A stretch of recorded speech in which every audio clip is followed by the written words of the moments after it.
The second part of my conversation with the Right Honourable Jeremy Corbyn, member of the UK Parliament, until recently leader of the opposition, leader of the Labour Party in the United Kingdom, we continue to discuss the future of politics in a post-COVID world.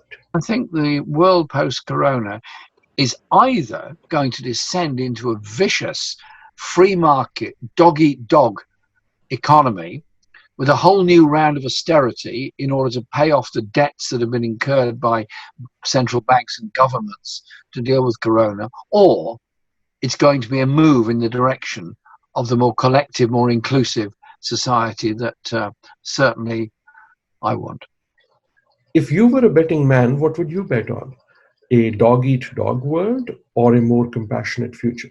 I'm a very optimistic gambler. I'd go for the collective approach. I know many of our opinions are guided by what we see, which are instant TV clips on the media. But everything I pick up from colleagues and friends around my country and around the world is that sense of the community that's grown so much. And people aren't going to forget that. Friendship is more powerful than hatred. What do you think is the biggest mistake that the world could make in a post-COVID world? Descend into a idea that the individual can always protect themselves if they've got enough money. The individual can buy the healthcare that they want. Individual can somehow or other protect themselves against corona. No, they can't actually, or indeed any other pandemic. Ultimately, it's going to affect everybody. And so my fear is that we go into some dystopian nightmare of super individualism. In reality, it's not going to work.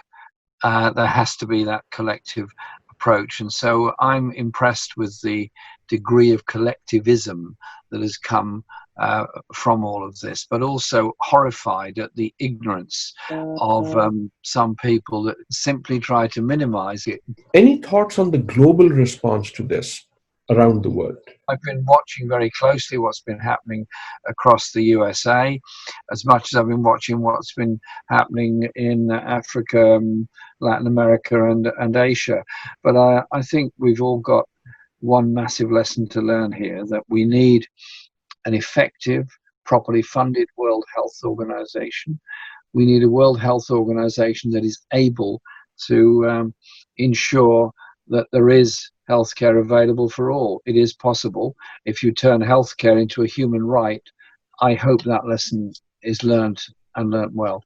But the USA leaving the World Health Organization or giving notice they intend to leave is, I think, an absolutely terrible message. I hope that the United States will reconsider that and remain part of the World Health Organization. Until very recently, you were the leader of the Labour Party in the United Kingdom. A different election would have left you with very different responsibilities right now.